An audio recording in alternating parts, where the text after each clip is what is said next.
Welcome to the Gamers Change Lives podcast. Play games, create jobs, change lives. This is a show about how to build an esports business from literally anywhere in the world, where each week we showcase the journey of one inspiring esports entrepreneur and learn how they solved a particular problem that everyone will ultimately face. And now, to your host, Tom Leonard. I'm Tom Leonard. I'm the host of the Gamers Change Lives podcast. When it comes to esports, I'm definitely not the expert. I'm more of an explorer. The goal behind this podcast is to hear from esports entrepreneurs from all over the world, to hear their stories, to learn how esports can create jobs, and to hopefully inspire others to do the same. Our tagline is play games, create jobs, change lives. Today, I am so honored to have Mitch Esquerra, the Southeast Asian operations CEO of Galaxy Racer.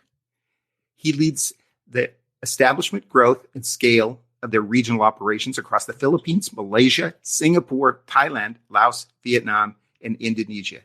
He is a definite frequent flyer. He was also the managing partner of Dreamfire Group, which was a startup gaming talent management agency that was acquired by Galaxy Racer just a few months ago, actually. So welcome, Mitch. First question is, tell us more, what got you started in esports? I always like to hear about everyone's very first experience. Oh, hey, Tom. Thanks for having me here. But to answer your question, what got me started in esports, the moment I was practically born, I was already holding a controller. Essentially, my dad is also an avid fan of gaming. So growing up, we had every possible console because that was way before smartphones and PC games, right? So from the family computer to a couple of PS 1, 2, 3, 4. My wife wouldn't let me buy the 5. And yeah, Xbox and all that. All the way to the handy ones. Essentially, when I started my career in advertising and marketing. And it all started when it comes to me going into the realm of events. And I started my career pretty, at the bottom of the food chain. I was a production assistant. Basically, it's just a fancy way of saying that you're somebody who serves food to everybody in production while ingress is happening or egress is happening. You're the one that doesn't sleep. You're the one that serves coffee and stuff like that. But that's when I got to realize that there's so much more to events than just corporate events, than just brand launches or press conferences. That was the time when I saw that they were starting when it comes to tournaments, leagues, and stuff like that, right? When it comes to esports games that are actually published. And I grew my career from there to the point where I was still an avid player. I still am up to now. And then an opportunity came and my friend came to me and said, hey, it's the pandemic. And he was the one who was in esports and gaming, primarily in the content creation business. And in the content creation business, some of the influencers actually came to him and told him like, hey, so he owned a modeling agency. And some of them told him like, hey, we need a new job because, we don't have events. We don't have anything to earn from. And he told us, he came to me because he knew that I had the experience putting up startups and stuff like that. And he said like, hey man, maybe you can help me out with this. And I did. I technically wasn't supposed to be CEO. I asked him multiple times that I didn't want to lead anymore because I didn't want the burden on my shoulders. I wanted to help, but I didn't want the pains of being a leader anymore. But eventually he forced me into it. And from then on, we started Dreamfire. We created a talent agency. I had the network of the clients. He had the talents. We basically molded and grew them in social media. They started from 0 to a couple of million followers by virtue of his expertise and the support from, of course, brands and sponsors and stuff like that we actually helped them on. And eventually, Galaxy Racer came and that was basically the fulfillment of our careers, that we are 100% in esports and gaming. And, at the end of the day, because I've always been a gamer, it doesn't really feel like work. It's just fun. Now, that is such a great thing to hear, because everyone should be so lucky as to be able to do that. So here at the Gamers Change Lives podcast, we want to talk to people and really focus on emerging markets. And so the people, our audience, can hear how it's done from someone that, has that kind of experience, that knows how it's done. I think you said you're in Vietnam right now. Yeah. So it's like, what a different world that is than where a lot of people are coming from. And the other thing I want to talk about is just all the different areas that Galaxy Racer is involved in. And you can describe it probably a lot better than I could. But it's one of the things I really want to broaden people's ideas of the jobs that are possible in esports, because people are thinking of, job at esports, that's a pro player, or maybe creating a team or creating a tournament. But and that's why I like hearing you talk about events. It's like when you think of all the jobs that are involved with events, no one knows better than you do. So what are all the different areas that Galaxy Racer is working on? So essentially, the first thing that we need to account for here is the difference between what's called esports and what's called gaming, right? Because these are two very different paradigms, right? Esports is the professional sports of gaming. Basically, like when you say sports, it's basketball, football, and stuff like that, right? Right. Gaming, on the other hand, is the industry as a whole. So gaming doesn't just encompass esports, it encompasses everything. So that encompasses a lot of other things, which Galaxy Racer is involved in. Like, say, for example, there's a lot of familiar industries that are involved in esports, but because of the special trait that esports and gaming have, that requires special skills, special knowledge, and stuff like that, you kind of blur the line between these industries. So let's say, for example, when it comes to gaming as a whole, you'll find music there. You'll find consumer goods or merchandise. You'll find fashion. You'll find toys. You'll find competitive teams, which is esports. You'll find content creation, and you'll find content production. You will also find digital marketing and everything encompassing the whole entertainment spectrum, right? And that's what Galaxy Racer does. We have or dipped our toes in all of these facets, which we call verticals in the company. So there's what we call GXR Nigma Galaxy, wherein it's the merger between Team Nigma and Galaxy Racer, which essentially means that, Team Nigma, one of the champions of the international in Dota 2, basically a legacy team already. I don't think anybody in gaming does not know who Team Nigma is. And when it comes to that, they wanted to expand into other game titles. And Galaxy Racer was already in 11 other game titles in that sense. So we have now 11 teams across these game titles and are all around the world. It depends on which region, because you have to understand also that the regions are different when it comes to approaching esports and gaming. The West is primarily PC and console, while the East is primarily mobile. So these are facets that we need to understand, because the publishers don't necessarily always have crossover platforms. Another thing is content and content creators, which we call in gaming esports. Sometimes in lifestyle, they're called influencers. Sometimes they're called key opinion leaders. But at the end of the day, they're content creators. And content creators are a big factor when it comes to esports and gaming, primarily because they're the ones that actually, promote and sell the game to particular audiences depending on the market. Right. They're the face of the sport. They're the face, yes. Yes. And they're the ones who actually support the publishers in propagating the game across the multitude audiences, because primarily right now, influencer marketing is one of the top digital marketing facets that are top performing, right? Another thing is consumer goods, because at the end of the day, the gaming market is, sorry for the lack of a better term, but basically I think right now it's primarily accepted, is the geek market or the nerd market in that sense, right? Before, geeks and nerds were a niche market. They're not really very much appreciated in the whole world. But right now, nerds and geeks are the ones that are cool. And primarily because of the whole spectrum of what it is that they do, right? So merchandise, apparel, consumer goods, collectibles, and toys essentially are part of the spectrum of gaming. And these involve not only, the typical toys that you buy, like toy cars or toy dolls or something like that. These involve more mature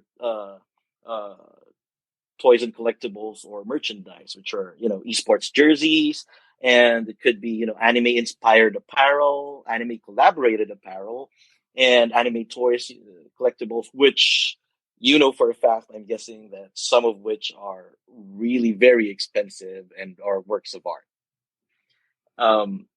Besides that, there's also what we call performance marketing, wherein performance marketing essentially spans digital marketing.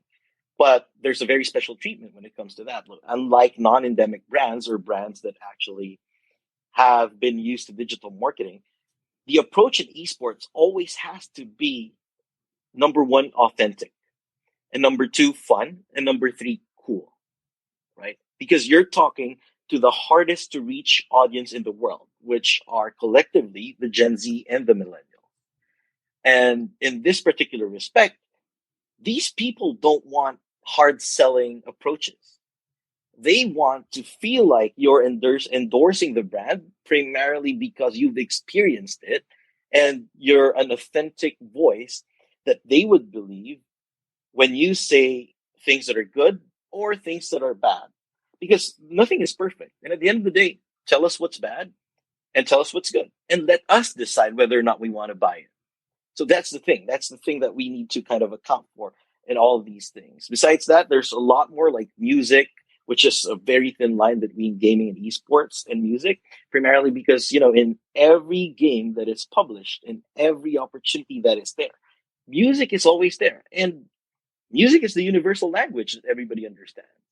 And in this particular way, it's one thing that we all gamers understand, but it's also another channel for us gamers to actually connect to the rest of the world, so that they may understand what it is that we're doing and why it is that we're in it, and what it gives us as a value proposition, and as to why we spend hours of our day actually playing particular games and enjoying it, or watching content creators play games so that we can learn and educate ourselves how to play better. And these are the facets that Galaxy Racer is involved in across the board. And this is what we bring to the table whenever we are present in a particular territory or want to expand in other territories as well. I think that's really interesting, because a lot of what you're describing just reminds me so much of my time over at Warner Brothers.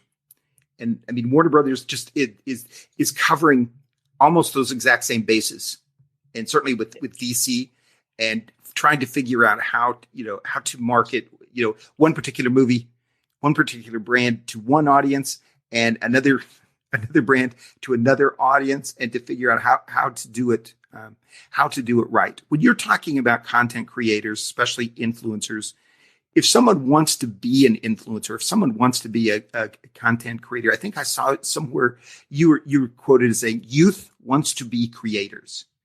Yeah. And so how does someone get started in that? Let's say if someone's in Vietnam, so someone's in, not sitting here in Burbank, but, in some other part of the country, how can they get involved in that? Where should they start? Like any other business or any other freelance business in this particular sense, content creators, we see them as a micro business, right? So you can look at Galaxy Racer as sort of like a venture capitalist investing in these micro businesses collectively. And in any type of business, I think there's just two things that's required. Number one is persistence, and number two is determination. You don't have to be the smartest man in the room. You don't have to be the best looking person in the world, or you don't have to be the most talkative person in the world as well. But as long as you're authentic, genuine, and truly passionate about what it is that you're doing and what it is that you're showing your audiences, because people feel that, right? At the end of the day, people know and feel and acknowledge your genuineness with what it is that you're doing. And this is what we usually initially brief our content creators as well. That, at the end of the day, people keep asking me like, okay, how can I be successful as a content creator? And the only answer to that question for me is just be yourself. There's nobody better than you being yourself, because people feel this, people acknowledge this, and people will know. People know when somebody is lying to them. At the end of the day, people know when it's not genuine. People understand when it's scripted. And when you're not all of that, that's when you actually become comfortable, and people start becoming comfortable with you as well, because they value now what you say, right? And with your note, when it comes to Warner Brothers, at Galaxy Racer, we don't tag ourselves essentially just as an esports and gaming organization. We tag ourselves as a transmedia powerhouse around the world. And that's because we span across the whole entertainment spectrum. And at the end of the day, we want all of these experiences. We act like an interpreter, because a lot of brands, a lot of governments, even households are now having problems connecting to the Gen Z and the millennials. They speak a different language. They experience a completely different world, right? Because the boomers before, they've experienced a very manual world, right? And a slower world at that. Connectivity was very slow. From letters to international phone calls that have to be billed per second or minute or whatever, that, you don't necessarily always have the opportunity to do. But right now, information is there. Before, we had to go to libraries and look up where the book is, right? Or we even went into the phase where we had a PC, but we had to go through ridiculously slow speeds of internet, the dial-up age, right? But right now, everywhere you go and everything you experience is so fast that the language and the experience of the young versus the older generation is actually has a discrepancy. And what we do is we interpret how these people can communicate to that part of the population right now better, more authentic, so that they understand each other in ways that they never would have discovered they could. Yeah, this is really good. I have two questions there. One is, what about language? Do people, if you're a content creator and you want to have any kind of size to your audience, do you need to be speaking English? And the other thing is, what about culture? Because you are working with so many different cultures, just in Southeast Asia, but yes. Galaxy Racer, around the world. I mean, I saw one of your influencers, one of the Galaxy Racer influencers, I think, is in Iraq. And you're just thinking, it's an Iraqi, yes. And it's just like, okay, look at the culture there versus the culture in the Philippines or the culture in Thailand or Indonesia.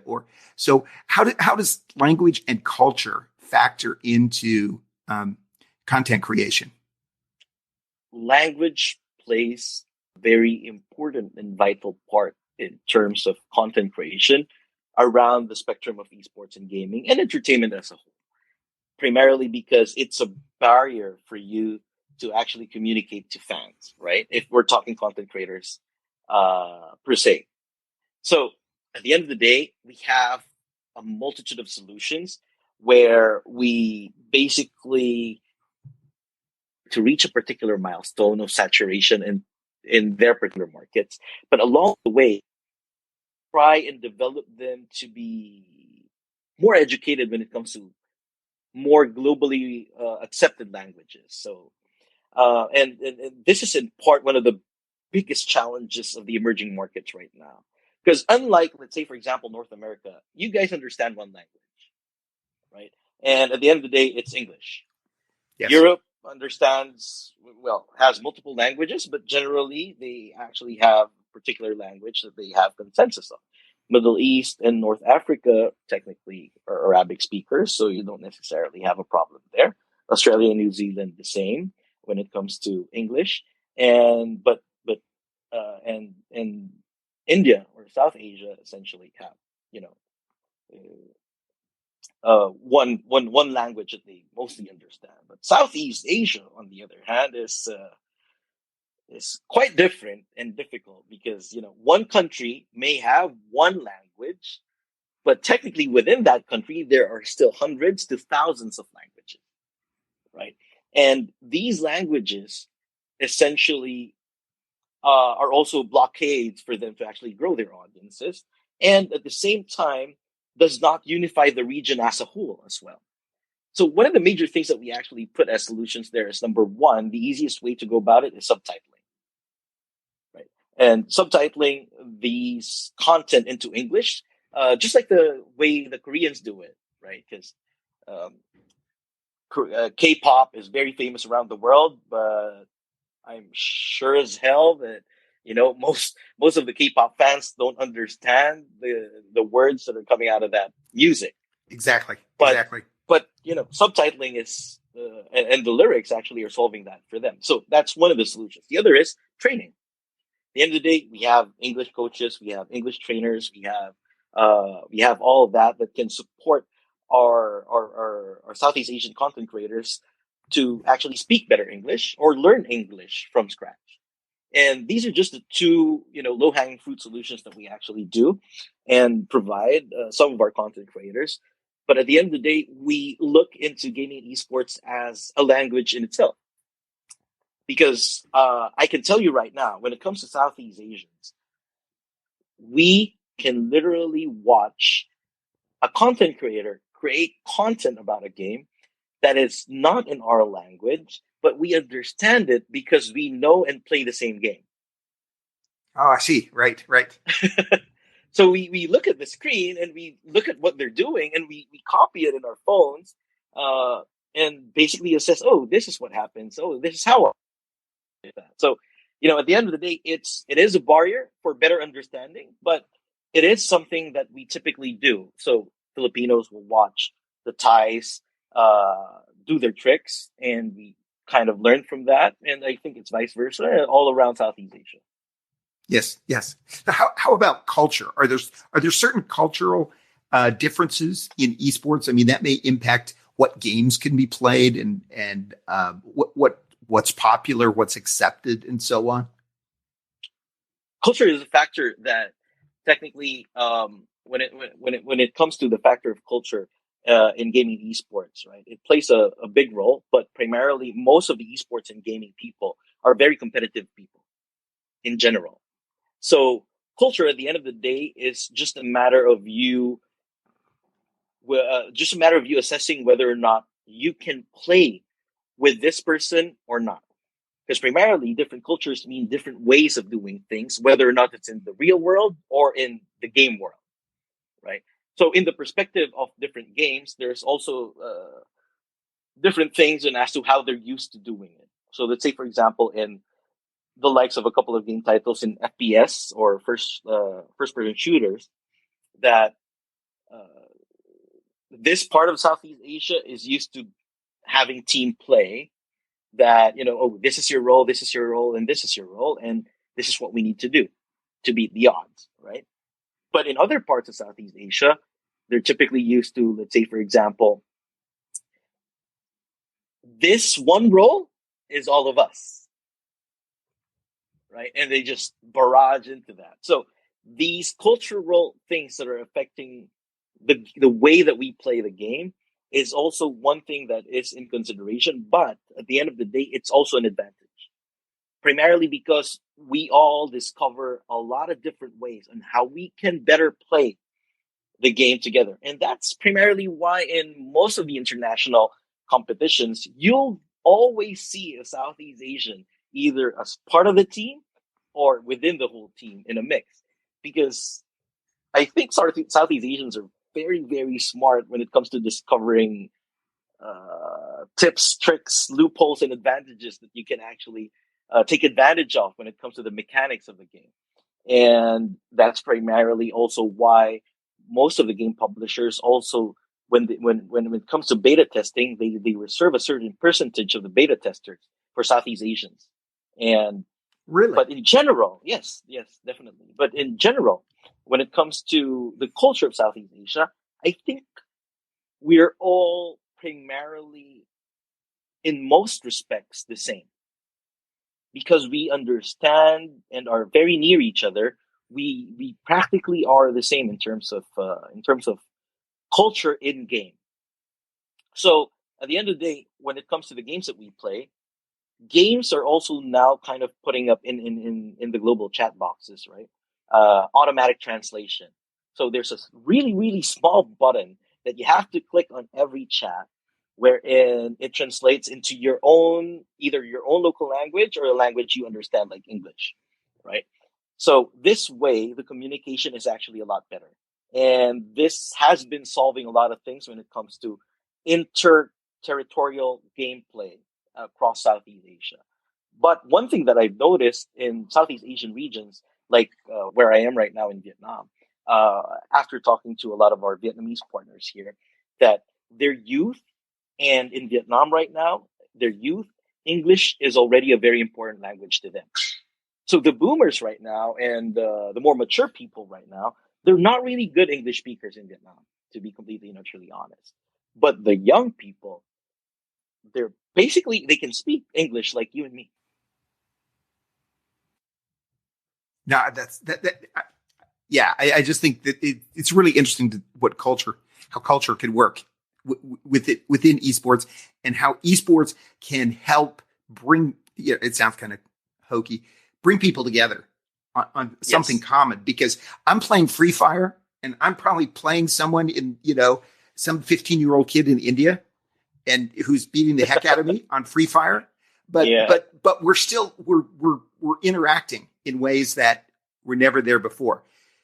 I could talk about culture for the whole session, but I wanted to move on here because you mentioned mobile. And one of the things that I find in talking to people in so many parts of the world, that mobile is the future of esports. And I think you were talking somewhere about mobile first tournaments, things like this. And so what I would be curious about to get your take on where you see mobile gaming in the world right now, and where you see it going, especially in the areas where you spend most of your time. Yeah. Okay. So because primarily the West has their value of money is a lot higher than Southeast Asia or Asia in general, right? The Westerners have a lot more disposable income versus Asians in general. And that's primarily why you can spend a lot more money in PC and console. But in Asia in general, right, and in Southeast Asia, number one, we're very competitive. Number two, we want accessibility. And number three, we're very, very social people. To the point that even if we meet as friends in restaurants, in cafes, in clubs, in bars, or wherever, we'll put out our phones and play one game. It's that avid of a fan of gaming that we are. I literally know a ton of people in Southeast Asia that will spend millions of dollars in their own money, in their own currency, for a particular game. That's how competitive Southeast Asians are. And in this particular sense, we understand now that mobile is the way, number one, primarily because of the socioeconomic status of most of Asia in general. Number two is accessibility. And number three, the difference between the mobile experience and PC or console experience in terms of graphics and whatsoever is already thinning out. I can literally have sometimes even better graphics in mobile than in PC. And I don't even have to spend that much. I'll spend the whole disposable income that I have on a really, really good phone, right? Which I can bring anywhere, do anything, and yes, essentially, rather than a chunky PC that I can only leave at home. So these are some of the major factors that basically the Asians connote when it comes to being mobile first in terms of gaming versus the West and the other parts of the world. What about as far as connectivity and so on in with mobile phones. Is that ever anything that slows down esports in some countries that you've seen? I think connectivity is not the issue because internet is practically available in most of the urbanized areas across Southeast Asia, and it's not the primary issue. Though, of course, it's not as stable as most of the other most of the first world countries, but it is there, and the game experience is practically there. I think one of the major issues when it comes to latency is where the servers are. But primarily because Southeast Asia is basically comprised of neighboring countries around a particular area, and most of the Southeast Asian servers are in Singapore, which is practically somewhere in the middle of Southeast Asia. So the ping or the latency, as we call it, is essentially the same with everybody. But the problem occurs when Southeast Asians want to play with Westerners, for example, right? That's where the problem occurs because your server is different from our server, which basically either one of the servers actually sacrifice the ping or the latency of whichever part of the game is, depending on which server the actual game is running from. So in this sense, in Asia in general, I think there's a lot of improvement that will happen when it comes to improvement of infrastructure of the internet. But in terms of playability and convenience of playability right now, I don't think there's a major problem that we're facing there because, we still enjoy the games. We still have okay internet, as long as we can pay for it. And we still have the same experience as you, as long as it's within the bounds of the servers that we actually have available in our roster and the game titles that we play. Yeah, that's just been something that's come up in, I think, every conversation that we've had, particularly in sub-Saharan Africa. It's like the people there are at such a disadvantage because there might be some servers in South Africa, which is, again, not very close if you're in Ghana. But it just makes a huge difference in your ability to compete on a world level as a professional player when that's something that is just a handicap. And so it was interesting because we were talking with some people in Africa, and they were saying that Anubis out of Egypt, when they went to for the Valorant, the Red Bull event in Spain, they said that it was almost an advantage for them to be from an area that had a slower ping rate because they just got better. And then once they got someplace where the ping rate was just non-existent, was so low, they were just, they were a really good team for all kinds of reasons. But that certainly was in a way a training device for that. Yeah. So you see, for Galaxy Racer, do you see things moving more and more toward mobile only, or is Galaxy Racer going to be covering all kinds of platforms? Our offices are strategically placed around the world. So our teams are also strategically placed around the world. And in this particular sense, of course, we determine our strategies by virtue of what the market situation is. So most of our PC games or game titles that we participate in are in the West and Europe in this sense, including some in the Middle East. From the Middle East onwards, that's where it kind of changes, where our strategy actually involves more mobile participation in particular game titles. But then again, one thing that I think we both need to note is talent can be anywhere. Yes. So you will find teams that are a mix of, everything. Like right now, we're participating in 8 game titles with 11 teams across the world. But we have 22 nationalities in our whole roster of players in NGX. No, that's great, and that's the way things will be in the future. I mean, that's not exactly. I remember I was mentioned before, Blizzard Arena used to be just down the street here, and I'd go over to watch the Overwatch games there, and the teams at the first year. I mean, all the teams were based here in Burbank. but all the teams just from were representing all these different cities around the world, but they all looked so different than the cities that they were coming from. So it's just the way it is.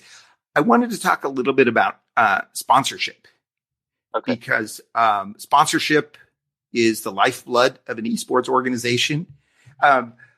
But one of the things I also have heard you talk about, I believe, is just how esports is really entertainment. And really sponsorship is how entertainment is paid for the most part around the world. So it's not anything unusual there. But sponsorship, I mean, for Galaxy Racer, I mean, when you guys call someone, they return your phone calls, I'm sure. Yes.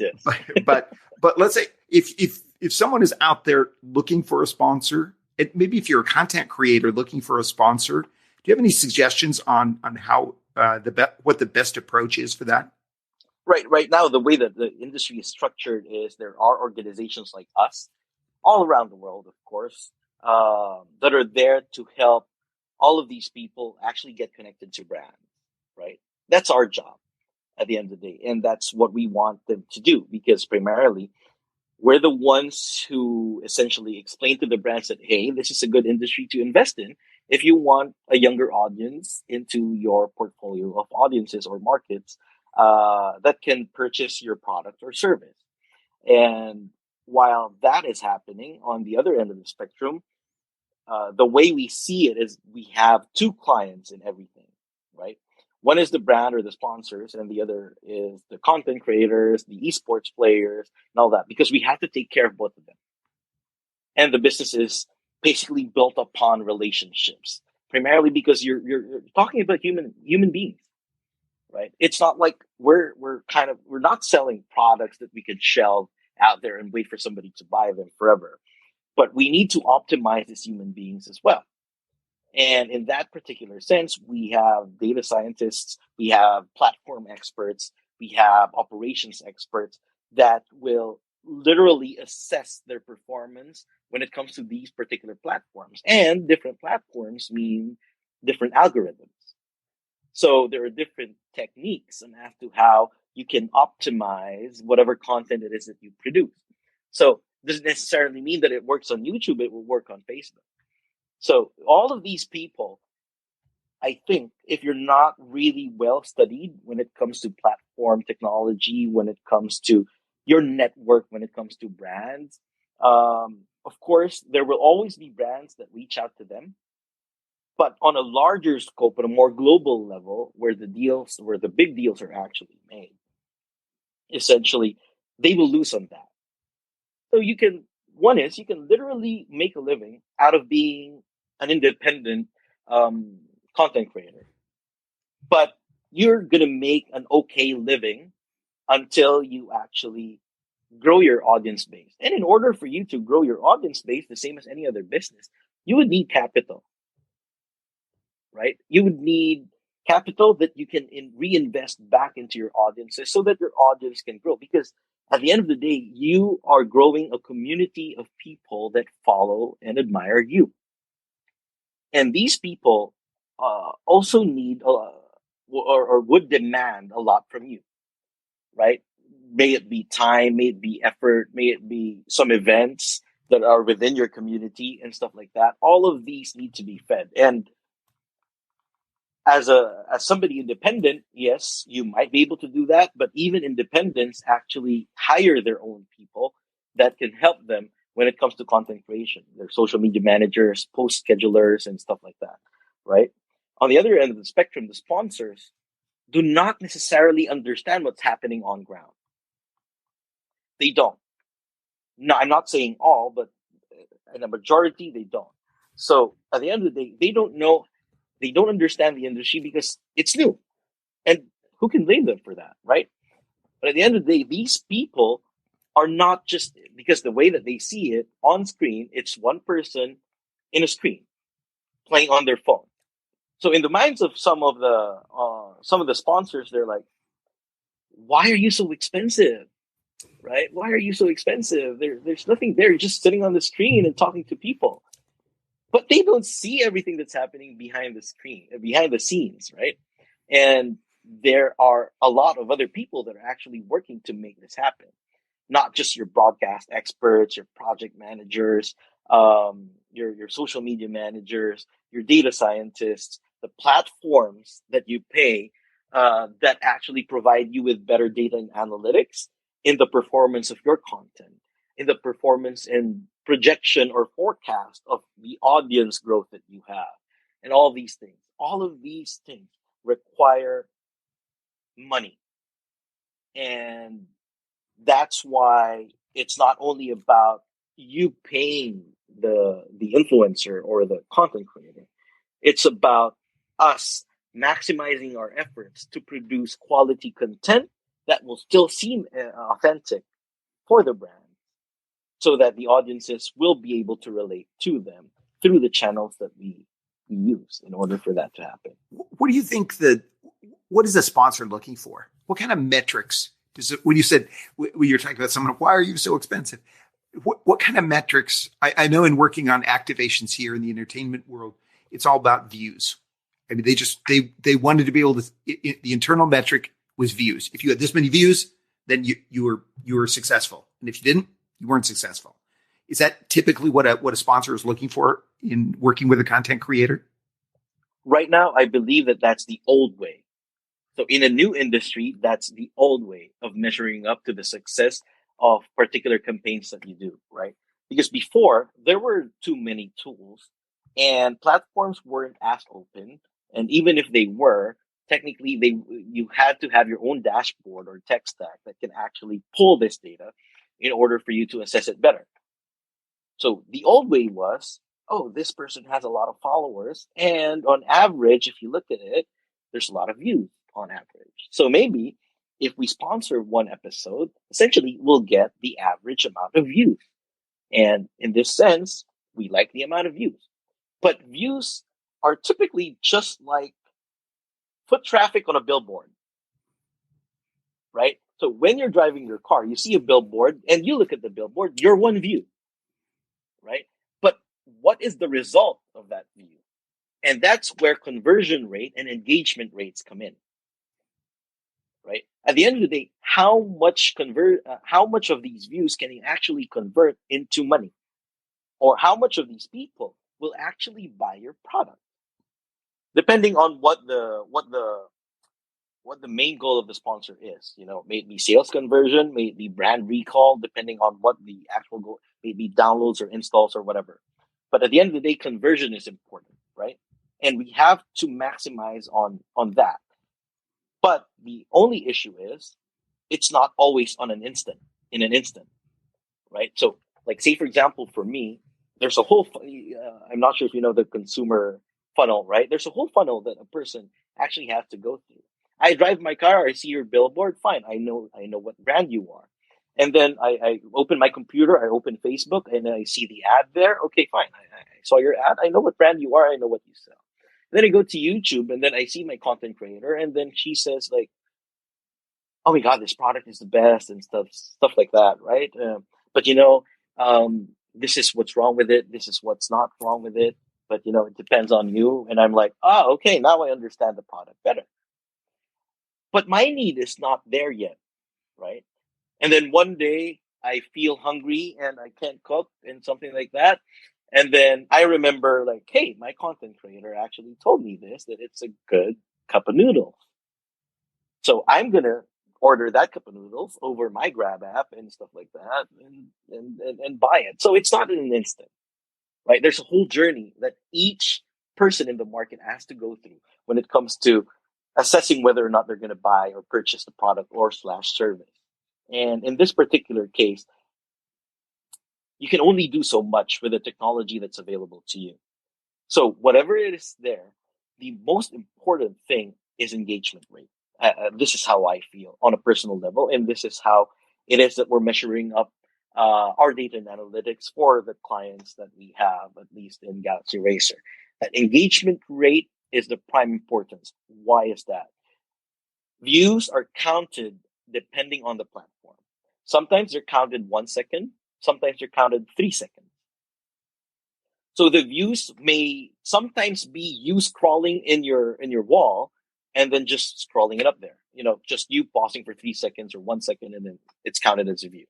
So it doesn't necessarily mean you saw it, right? Like you could have paused in your wall because your wife spoke to you on an instant, or your kid called you, or somebody was talking to you on the phone or something like that, right? So you can't measure that up. But engagement rate, on the other hand, is you, meaning you as a consumer, interacting with the content that you're interacting with the content creator that you're interacting with, the content that so you either were talking to them through the comment section, you were watching at a longer time, you were there at this particular second, and so on and so forth. And you liked and shared it. So we know that you saw. And that's the most important metric. No, I mean, this is always the whole data side of marketing has always been really fascinating. And the data in esports is like off the charts compared to what you could have had in so many other platforms, over the decades. And what I also hear you talking about is from the Galaxy Racer side of things, you have to educate two sides. Yes. You have to educate the brands on what they should expect. You have to educate, and I don't mean that in a bad way. It's just like you have to explain to the content creator also what to expect and what the other side. And that's really interesting that Galaxy Racer fits in this, the in between those two areas. And once you start figuring out how to make that work with all the data, that's a great place to be. I don't want to spend your whole day here, but I did want to talk about, I also see that it seems like Galaxy Racer works a lot with government organizations and non-government organizations out there, and which I just think is really interesting. If you could talk a little bit about how you work with government organizations that are part of the government, or if they're federations, if they're esports organizations, where you see their value coming into esports. Governments are ancient. I'm going to be honest with you here. We're going to quote you on that one. Yeah. They are the slowest moving organization that you will find in any country. Right? And in this particular sense, technology, gaming, esports, and everything else are outpacing them. Yes.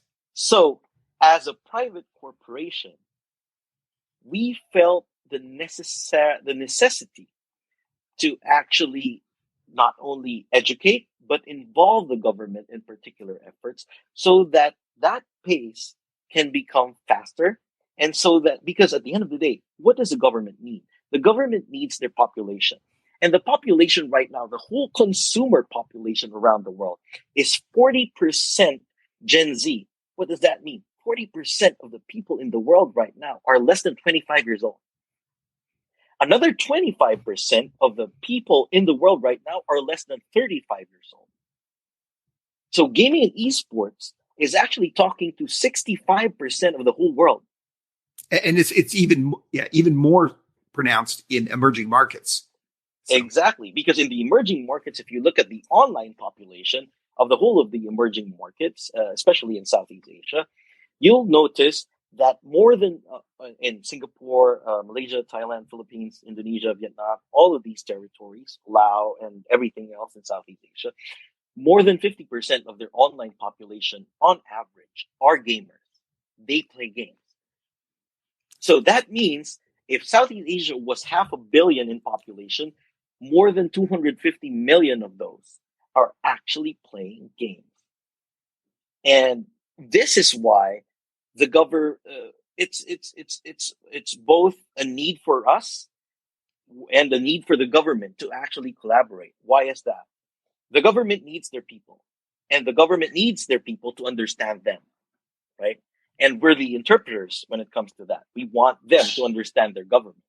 And it's not like we're siding with, let's say, for example, a political party or whatever like that, right? In general, we're just in support of the institution, because at the end of the day, what we want to happen is the longevity and sustainability of the industry in the future. Why is that? There's particular special skills that you need when it comes to gaming esports, because not everybody understands what the game is. It's like you being born and then being asked, what are the rules of basketball? You get what I mean? And in this sense, somebody who wasn't a gamer his whole life or isn't really involved in gaming at the end of the day, when you look at the screen and with somebody playing a game, you will understand nothing. You're just going to see flashing lights everywhere, right? And you wouldn't understand a thing about it. You don't know the rules. You don't know how to win because it's different, and it's different in every game. And in this particular sense, we know that in order for this industry to grow, survive, and thrive in the future, that we need the help of government as well. Because why? We need the help of the education sector in order for them to produce more population that will work in this industry in the future. They need our help in the tourism sector, primarily because we bring about tourists from every nation around the world when we produce LAN events in their particular country. We need their help when it comes to regulations and when it comes to recognizing that esports players are legitimate professional athletes, right? Because these people are salaried, these people are in boot camps, these people are being trained day in, day out. They have coaches, they have psychologists, they have all of these things.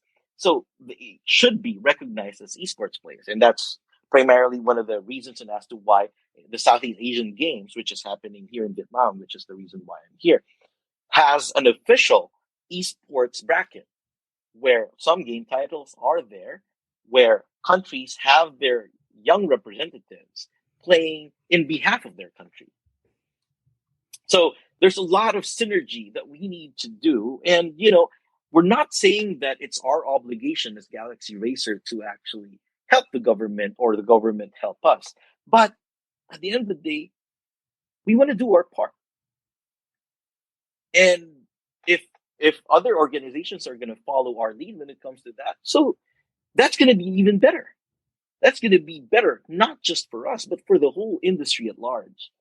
Because the government and all these non-government institutions, we will need each other for the future of this industry to grow and thrive. And that's primarily why we believe and we think, aside from the potential politics of it, right, that the governments need to participate in esports and gaming in general. Like, say, for example, one instance in the Philippines was that because the content creators were earning so much money, that they knew that it was an opportunity for them to tax the earnings of these content creators, which in effect then becomes revenue for the country, which in effect then becomes additional value for the constituents of the country, because more income for the government means more that the government can serve its people. So, it's a symbiotic relationship, and we need to start it now. No, I think that's a really good approach, and I think that's one of the things you see Galaxy Racer and what I hear you talking about is just to work with these organizations. I mean, don't fight anything. I mean, there's a benefit for both sides. I've got one last question for you here. Should the Olympics include esports? Yes. Okay. Yes, because, I'm going to tell you this honestly.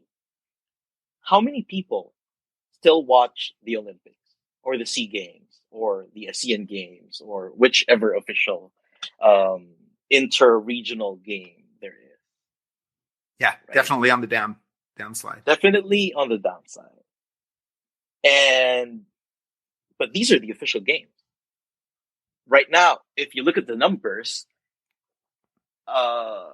there's a lot more people watching, let's say, the League of Legends Championship versus traditional sports in terms of viewership, right? And again, it's a symbiotic relationship. The Olympics need viewers, and we want to be recognized. as an official sport. And there's a lot more opportunities for that. And yes, that's why my answer is yes, because just to add to that note, this is a sport that has the least barrier of entry than anything else. You don't have to be fast. You don't have to be tall. You don't have to be big. You don't have to be strong. You just have to be smart. But not everybody wants to play chess. You get what I mean? Some people want to play esports. And this is an opportunity to equal the playing field, not just by virtue of physique, but also by virtue of gender. Yes. That's another thing. Yes, exactly. That's a whole different discussion.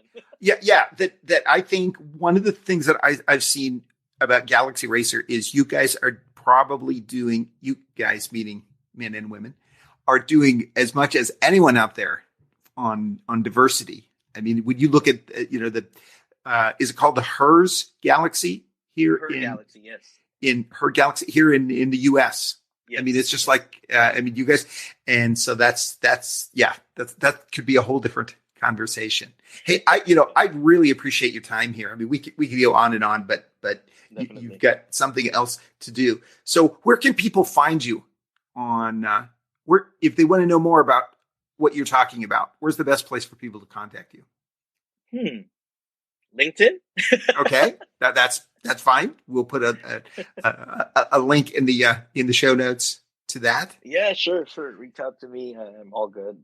That's how Reginald found me. Yeah. Oh, Reginald is great. I mean, we're punching way above our weight here for the first year in this, and it's all because of him. I'll give him credit for that. So really appreciate it. If you invite everyone here to subscribe to the podcast, wherever you listen to podcasts, follow us on social media so you can hear when the next episode's available. And we have some great guests coming up, just like Mitch, and you don't want to miss it. So thanks, Mitch. Thanks again for listening. This is the Gamers Change Lives podcast. Play games, create jobs, change lives. Talk to you next time. Thank you so much, Tom.